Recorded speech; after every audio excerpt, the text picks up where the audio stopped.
मेरा नाम सैयद तबरेज़ है। मैं संगारेड्डी का रहने वाला हूँ। मोहम्मद हामिद खान बोल के यहाँ पर चंचलगढ़ जेल में है। 31 महीने से उन्हें केस में है।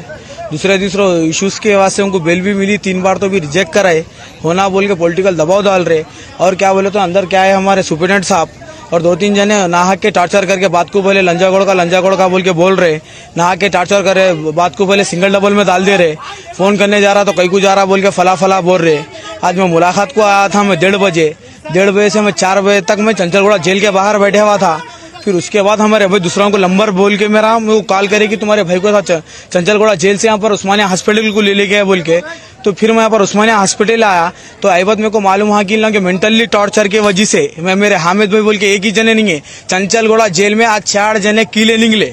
सुबह 11 बजे 4 जने निकले और मौजूद उस्मानिया हॉस्पिटल में उन लोगों का एडमिट है। भी उन लोगों का ट्रीटमेंट हो रहा, ठीक है, ट्रीटमेंट हो रहा। प्रेस वालों को भी बोले, प्रेस